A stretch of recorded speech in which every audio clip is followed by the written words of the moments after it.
Bismillahirrahmanirrahim. Assalamualaikum warahmatullahi wabarakatuh. Salam sejahtera untuk kita semua. Om Swastiastu, Namo Buddhaya, salam kebajikan, Sampurasun.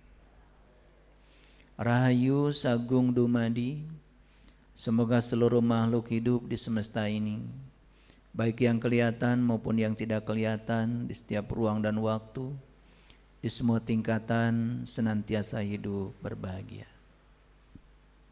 Segala puji hanya milik Allah, Tuhan pemilik semesta raya, yang meliputi seluruh makhluknya tanpa batas, yang selalu memenuhi seluruh kebutuhan makhluknya. Dia tidak selalu mengikuti keinginan makhluknya, karena dia tahu yang terbaik bagi kita semua. Mari kita puji dia dengan membaca hamdalah. Alhamdulillahirabbil alamin. Mari kita awali kajian kita hari ini dengan menghadirkan Allah, merasakan kehadirannya dalam diri kita, karena dia mewujud dalam diri kita sebagai daya dalam tubuh kita. Tanpa kehadirannya, tubuh ini tidak mungkin bisa fungsional. Tanpa kehadirannya, tubuh ini tidak mungkin bisa berwibawa, bertenaga. Oleh karenanya, mari kita rasakan kehadirannya, kita mohon ridhonya, kita mohon berkahnya.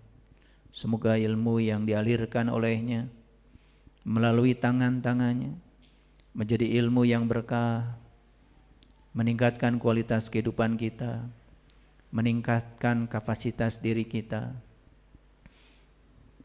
meningkatkan kesadaran kita. Kita sapa semuanya dengan kelembutan dan cinta seraya membaca basmalah. Bismillahirrahmanirrahim. Para sahabatku, ketenangan batin itu tidak mungkin diperoleh dengan cara menghindari masalah. Banyak orang yang lari dari masalah, lari dari tantangan, lari dari rintangan dengan harapan mendapatkan ketenangan batin. Itu adalah kebodohan. Ketenangan batin itu justru hanya akan diperoleh oleh kita kalau kita punya keberanian untuk menghadapi semua masalah, semua rintangan, semua tantangan. Saya berulang kali menyampaikan bahwa semua yang ada di semesta ini adalah energi. Semua yang ada di semesta ini adalah frekuensi. Semua yang ada di semesta ini adalah vibrasi. Dan sepanjang kita hidup sampai hari ini, sebetulnya Allah itu berbicara lewat peristiwa yang terjadi di alam semesta ini. Cuman kita tidak bisa menangkap pesan-pesan dari setiap peristiwa yang didatangkan dalam kehidupan kita, karena kita hidup dalam keadaan tidak sadar. Kalau semua yang di alam semesta ini adalah frekuensi, vibrasi dan energi, sedangkan diri kita juga adalah frekuensi, diri kita juga adalah vibrasi, berarti sebetulnya diri kita dengan seluruh peristiwa di alam semesta ini bisa berinteraksi, bisa berkomunikasi. Komunikasinya dengan bahasa energi, dengan bahasa rasa. Kita sudah tahu dan belajar dari teknologi, ternyata energi itu selalu membawa informasi. Ketika kita merasakan getaran di HP kita, itu pasti ada energi yang menggetarkan HP kita. Dan pasti di balik kedatangan energi itu ada informasi yang disampaikan kepada kita. Bisa pesan tertulis, bisa video, bisa apa saja. Tapi setiap energi itu selalu membawa informasi. Jadi sebetulnya informasi yang datang ke kita ini sepanjang hidup kita begitu banyak. Tetapi karena informasi itu dianggap oleh kita bukan informasi, sehingga kita tidak bisa menangkap apapun. Kalau kita berpikir sedikit saja tentang mekanisme kerja otak kita. Jadi otak ini disusun oleh sel-sel neuron namanya. Dan setiap satu sel neuron dengan sel neuron yang lain di jaringan otak kita ini itu bekerja dalam sistem elektronik yang sangat kompleks. Sekarang Bapak Ibu semua bisa mendengarkan kata-kata saya. Bahkan bisa menyerap, bisa memahami, bisa mencerna, bisa berpikir. Pernahkah kita bertanya, bagaimana mekanisme otak kita kok bisa bekerja seperti itu? Sampai sekarang tidak ada manusia yang bisa menjelaskan secara persis bagaimana mekanisme sel-sel neuron kita dalam jaringan elektronik yang sangat kompleks sehingga bisa menjelaskan itu semua. Tapi yang jelas, setiap ada informasi baru yang datang di otak kita, sebetulnya bukan untuk apa-apa, kecuali untuk meningkatkan keterampilan berpikir dari otak kita. Jadi otak kita itu terus-menerus oleh semesta dilatih supaya punya keterampilan berpikir. Hasil akhir dari belajar berpikir, otak kita akan sangat mudah dan cerdas untuk menyelesaikan masalah. Jadi demikian cinta kasih Allah yang luar biasa. Tetapi setiap ada informasi baru yang datang ke otak kita ini, malah justru kita abaikan, kita tolak. Bahkan kita tidak memikirkannya sama sekali. Itulah yang membuat otak kita tidak berkembang keterampilan berpikirnya. Saya sering menyampaikan berkali-kali, setidak-tidaknya ada 6 keterampilan berpikir yang harus dimiliki oleh otak kita. Yang pertama adalah keterampilan untuk mengingat. Yang kedua adalah keterampilan untuk memahami. Yang ketiga keterampilan untuk menerapkan yang sudah dipahami itu. Yang keempat keterampilan untuk menganalisis. Yang kelima keterampilan untuk mengevaluasi. Dan yang keenam keterampilan untuk mensintesa. Sehingga pengetahuan yang datang kepada kita itu di-create, dibangun menjadi pengetahuan baru yang siap memberikan manfaat buat banyak orang. Itulah hasilnya seperti yang kita nikmati. Di hadapan saya ada laptop, ada gelas, ada mouse, ada lampu, ada infocus, ada kamera. Ini semua adalah produk-produk yang dihasilkan oleh mereka yang sudah bisa menggunakan otaknya untuk menyelesaikan masalah. Kan ada masalah dulu.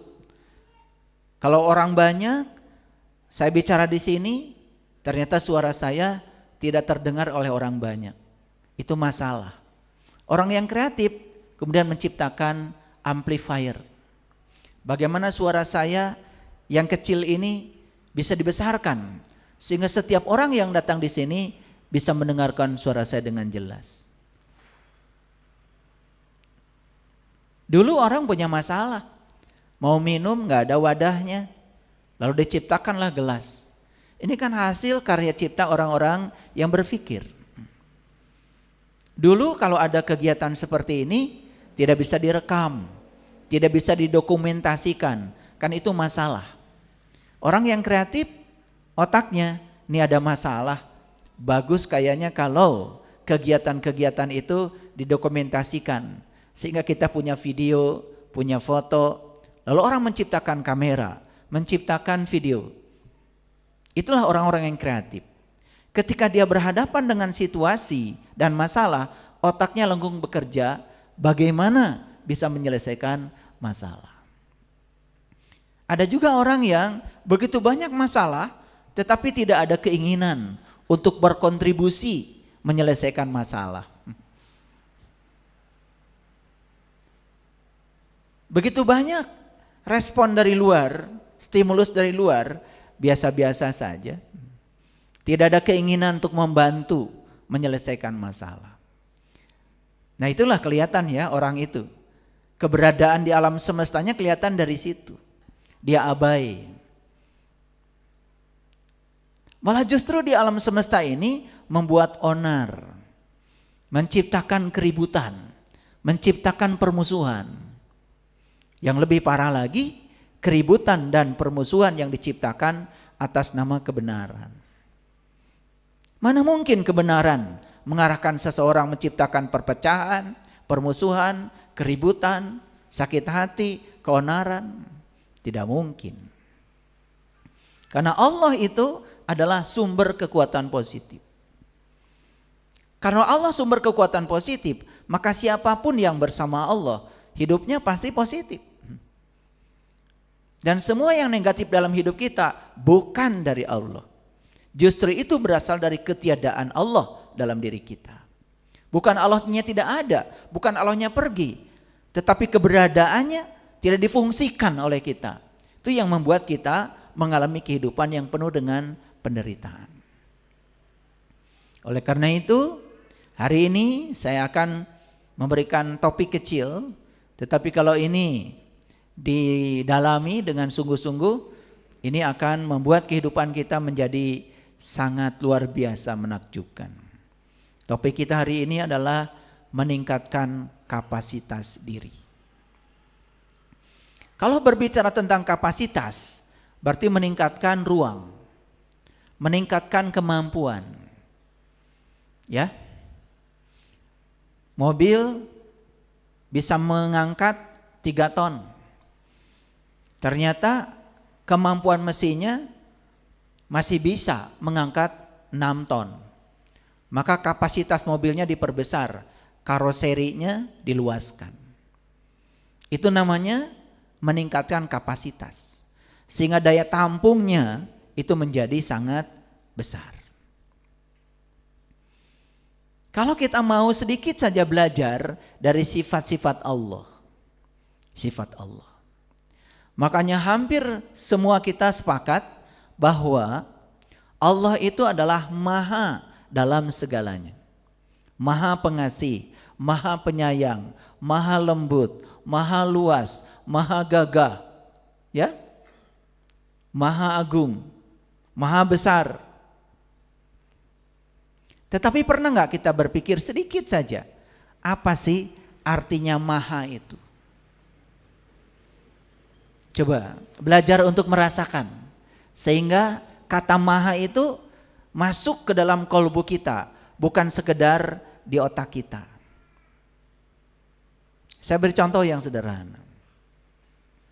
Kalau saya punya paku yang 10 cm, kemudian paku ini saya bakar sampai membara. Kemudian paku yang sedang membara itu saya ambil, saya masukkan ke air 1 gelas yang ada di depan saya ini.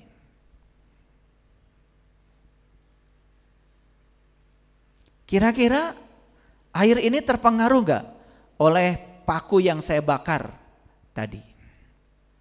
Terpengaruh kan? Suhunya pasti akan naik. Kenapa? Karena di dalam paku itu ada energi. Dan ketika ada perbedaan suhu, maka energi itu akan mengalir. Energi yang mengalir karena perbedaan suhu itu yang disebut dengan kalor. Jadi ketika kita memasukkan paku yang membara itu, maka paku akan melepaskan kalor. Energi yang dilepaskan oleh paku diterima oleh air. Karena air menerima energi, maka suhu air akan naik. Jadi air masih terpengaruh tuh oleh energi yang dilepaskan oleh paku. Kenapa? Karena air ini kapasitasnya masih terlalu kecil. Tapi paku yang sama tadi dipanaskan, kita masukkan pada 1 ember air. Pertanyaannya, Apakah paku melepaskan energi? Tetap melepaskan. Tapi energi yang dilepaskan oleh paku itu nyaris tak terasa oleh air 1 ember. Karena kapasitas dia sudah lebih besar lagi. Nah sekarang sama pakunya saya celupkan ke 1 bak air. Pertanyaannya, apakah paku melepaskan energi? Masih melepaskan. Apakah air yang di bak itu terpengaruh sehingga naik suhunya? Tidak. Itu baru 1 bak. Sekarang paku yang 1 dipanaskan tadi itu saya lemparkan ke Samudra Pasifik. Pertanyaannya, apakah paku melepaskan energi? Melepaskan. Apakah energi diterima oleh Samudra Pasifik? Diterima. Tetap diterima. Gak mungkin hilang. Karena energi tidak bisa dimusnahkan. Energi tidak bisa diciptakan. Tapi energi hanya berpindah saja. Tapi berpindahnya energi dari paku ke Samudra Pasifik sama sekali tidak membuat samudra jadi berubah. Jadi persoalannya dari eksperimen ini bukan seberapa besar energi yang dilepaskan oleh paku, tetapi seberapa luas ruang yang bisa menerima energi itu. Ruang yang sempit seperti air 1 gelas ini ternyata berubah dengan kehadiran energi itu. Tapi samudra yang luas tidak berubah sama sekali. Samudra yang luas itu, seluas-luasnya samudra, tetap aja terbatas. Toh samudra bagian dari bumi, dan bumi dalam alam semesta yang tanpa batas ini hanya debu kecil aja yang mengapung-ngapung di alam semesta ini. Bahkan di galaksi Bima Sakti ini saja, yang kayak bumi ini diperkirakan ada 250 miliar buah yang kayak bumi, planet yang kayak gini. Jadi samudra dibandingkan dengan luasnya alam semesta gak ada apa-apa. Bahkan bumi aja hanya 1 titik kecil dalam samudra yang tanpa batas. Sekarang bayangkan Allah mengatakan aku meliputi semesta raya tanpa batas.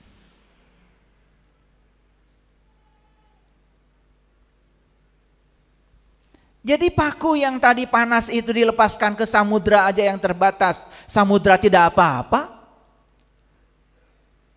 Apalagi kalau dilepaskan pada sesuatu yang tanpa batas, yang nggak apa-apa.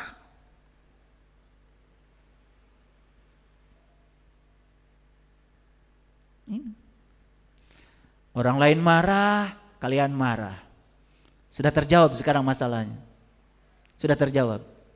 Orang lain marah melepaskan energi. Energi yang dilepaskan masuk ke sini. Karena ruangnya sempit, terbakar. Paham sekarang? Ini saya ngajar pelan-pelan dulu ya.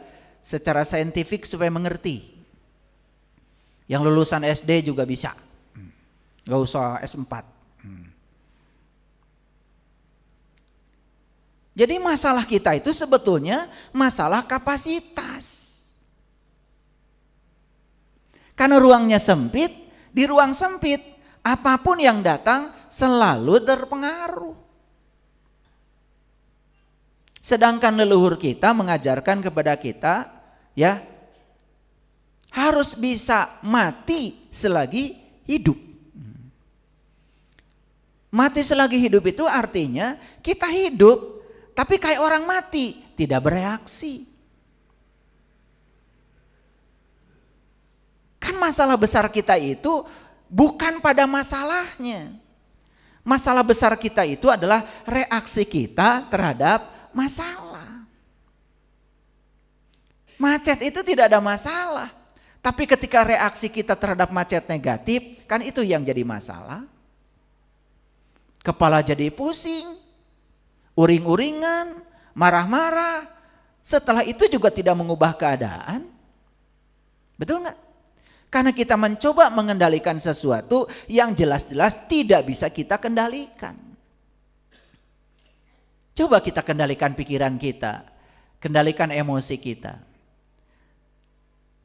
Daripada kita terus-menerus dikendalikan oleh emosi, atau sekali-kali emosi dikendalikan oleh kita, sekali-kali.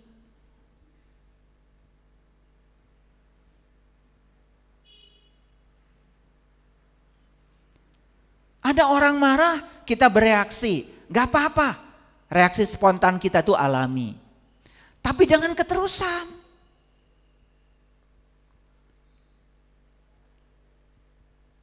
Jangan keterusan. Kan masalah berikutnya itu karena keterusan. Karena emosi itu diberi energi oleh kita. Contoh, nih sederhana ya. Ada orang lain menyakiti kita. Orang lain menyakiti kita. Sakit hati?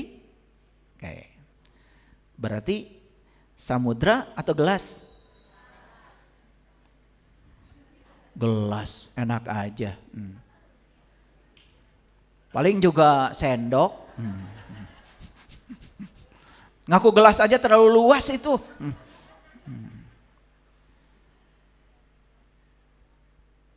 Lanjut. Kenapa sakit hati? Pernah nggak kita mencari kenapa ya sakit hati? Pernah nggak nanya begitu? Nggak pernah, cuman sakit gitu. Cuma gitu aja. Tapi coba, kenapa sakit hati? Satu, karena kita punya harapan pada orang lain agar orang lain baik sama kita. Jadi penyebab sakit hati itu satu, harapan kita yang berlebihan terhadap orang lain. Satu. Dua, karena kita selama ini merasa punya kekuatan mengendalikan orang lain.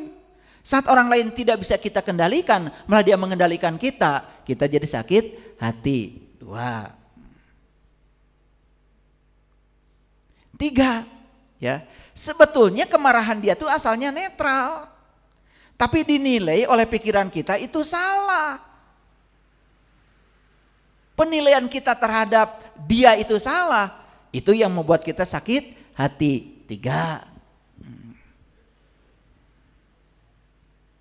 Yang keempat, sebetulnya energi kemarahan dia itu tidak apa-apa awalnya. Karena oleh kita diberi kekuatan,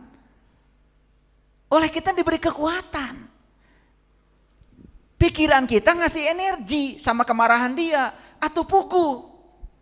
Tambah dahsyat dampaknya bagi kita. 4. Ini ada 20 nih semuanya. Kita itu terhadap yang begitu-begitu tuh abai. Tidak mau meneliti. Kenapa saya sakit hati? Coba bertanya. Sekarang timbul lagi pertanyaan, kalau masih mau berpikir, kenapa saya bisa menjawab 4? Karena saya mikir. Karena saya pernah sakit hati. Dan ternyata sakit hati itu enggak enak. Dan saya mengatakan sakit hati berasal dari orang lain. Saya jadi bermusuhan dengan orang lain. Setelah saya teliti, ternyata sakit hati kesalahan saya sendiri. Kan mau dimasukkan hati atau tidak, itu kan urusan saya. Karena saya punya kuasa pada diri saya.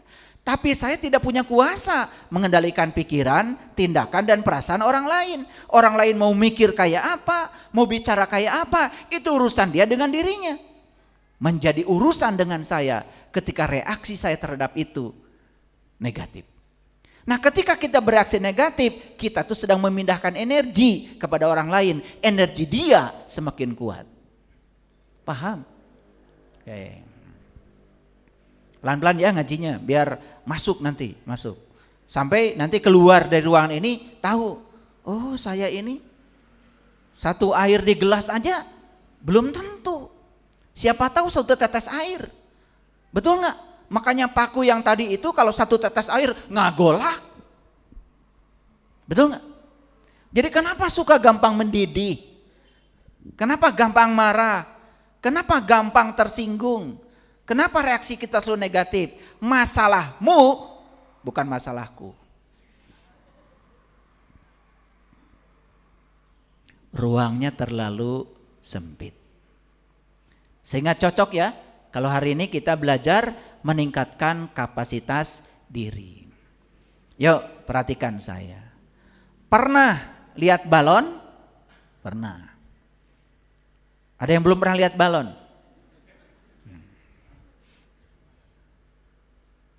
Balon ditiup, berarti kepada balon dialirkan gas. Sehingga balon itu memiliki tekanan udara. Yes? Oke. Kemudian balon yang sudah ditiup itu oleh kita dipencet. Nah, bahasa fisikanya dikompresi, ditekan.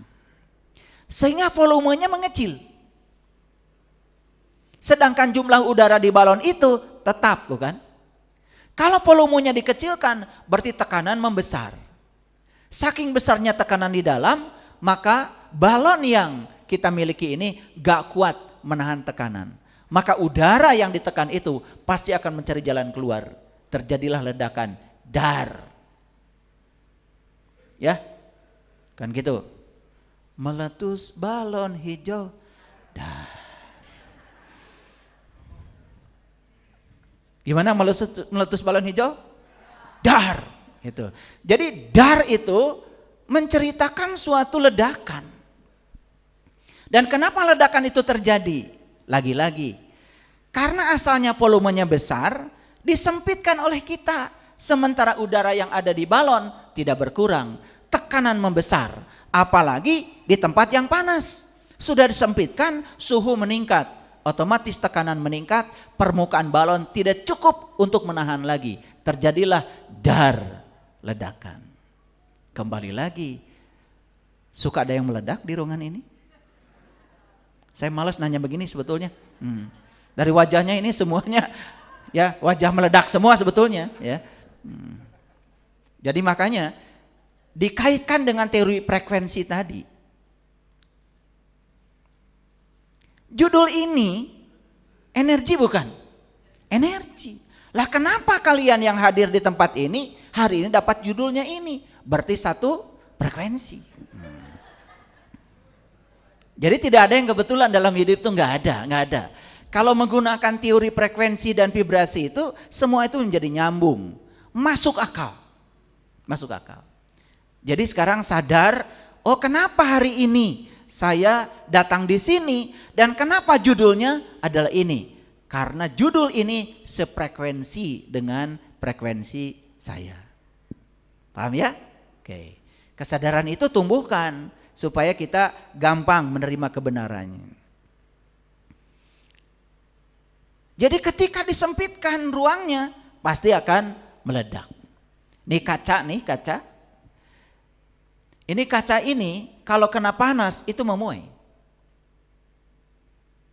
Oleh karena itu ya, orang-orang yang mengerti fisika sedikit saja ketika masang kaca jangan terlalu rapat tuh cempetnya.